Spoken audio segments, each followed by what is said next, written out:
This FAQ Monday is sponsored by Nail the Mix.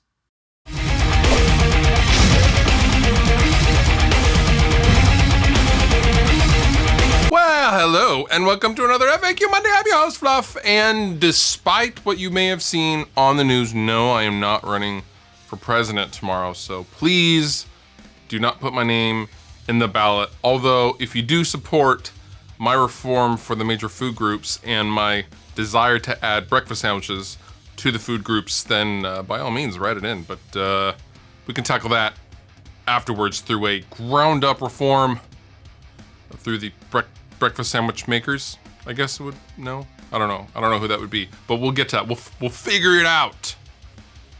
First question. I know you're a humbucker guy, but you said you've gigged with your Strat. So any suggestions on keeping single coils quiet while gigging? There are a few methods that you could do depending on what you really prefer and what your budget is. For me, it was replacing the pickups. In one of my Strats, I have a set of lace sensors, and in the other Strat, I have the Fishman Strat single coil set, which I both love equally. Depends on what you want to do with your tone. With the Fishman stuff, I wanted to remain very Strat sounding. With my old Strat in the punk rock days, I wanted the hottest and rowdiest pickups I could find that were still single coil and not noisy. So it just depends on what you want to do. Noise gates can go a long way to kill the hum, especially in a live setting when you're around a lot of lights, but ultimately I would recommend replacing the pickups. I mean, you can always get alternatives that still sound like your originals. In a lot of cases, even better than the originals. I highly recommend the Fishmans. The lace sensors are good. Duncan makes some classic Strat pickups, as well as Fender now as well. Any tips on getting my reamped guitar signal to sound more like my straight recorded guitar signal? I think my problem is the DI input. It always sounds a little thin in comparison. Thanks, dude. For a lot of us, the most overlooked piece of gear when recording DIs and doing reamping and getting into those sorts of things is the DI box and the quality of the DI box and the kind of falsehood that all DI boxes are made the same. Now, for years, I myself used a regular cheap interface. I had a Line 6 UX2 and I plugged directly in to that interface and recorded DIs that way. And what you were doing is relying on the unit's converters to convert your analog signal to a digital one. In a lot of cases, it doesn't do it that well because it's coming from an instrument level to a line level. Now, if you use a DI box to convert in the analog world from an instrument level to a line level, and if it does it well, you would then preserve that signal, and then there would be little to do once it hits the interface, and that's where you get the better quality DI. Now, I started out with a radial DI box, and then over time, I kind of came to the realization that radials sound okay. They're not super great sounding as far as the quality of the DI signal itself and the fidelity.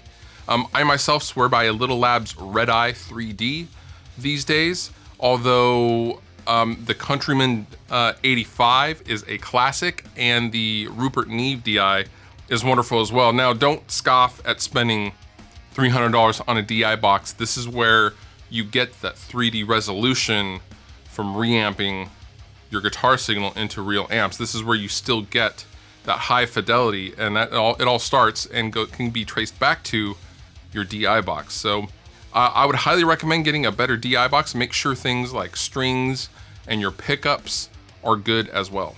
How well does the Torpedo Reload perform as an attenuator for bedroom volumes? Torpedo Reload actually worked really well as an attenuator. I liked the fact that it had a mid-range shift so you can kind of compensate for the lack of movement that the speakers will encounter from the lack of volume, since you are in a bedroom and an attenuation situation. There was a lot of versatility, and it kept the signal from the amp really clean. It was a really transparent unit. And if anyone is looking for some kind of attenuator like a THD hot plate or something like that, definitely check out the 2 Notes Torpedo Reload, because it does more than attenuate. It's a DI and a reamper as well. But as far as an attenuator, yeah, it's wonderful. It's really, really transparent. Is that a mini guitar in the background? Yes, this little teeny tiny guy right here is a miniature version of my signature Balaguer Hyperion. And it was a surprise gift from my good buddy Rob Scallon. He sent it to me as a surprise because he had one made of his signature guitar, and he thought while he was at it, he would get one made for me. The Guitar company is called Mini Guitar VE. It's facebook.com/mini.guitar.ve. I'm not being paid to say this. I thought their product was incredibly detailed and realistic as well. I mean, they even got the Dramarzio strap correct, which really honestly blew me away. They're very light, and they're, as far as I know, they're relatively inexpensive as well. So they do custom orders. You just have to send them a picture of your guitar, and then we'll make a mini version of it. Very accurate, very awesome, and I liked it a lot. Nail the Mix is an online community geared towards helping mix engineers get better mixes and better results faster. You pay a monthly premium. In this case, it is $19.99, and you get access to all sorts of educational lessons and files, and access to Joey Sturgis, A.L. Levy, and Joel Wanasek, who are seasoned industry vets. And this month, the guest mixer for Nail the Mix will be Kane Churko, from who's famous for doing a Papa Roach album recently. I think it was the newest Papa Roach album, if I'm not mistaken. He will be showing everyone how he mixed a song off the newest Papa Roach record, and then you will in turn get the raw files to then make your own mix and then submit it to win prizes. Super, super cool. All links down below in the description. Please check out nailthemix.com.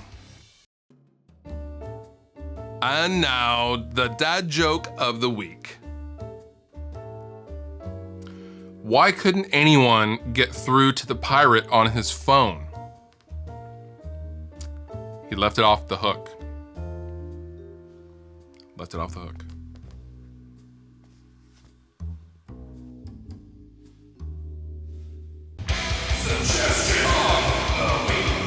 My suggestion to you this week is to check out the new Korn album, Serenity of Suffering. This is a return to classic Korn form.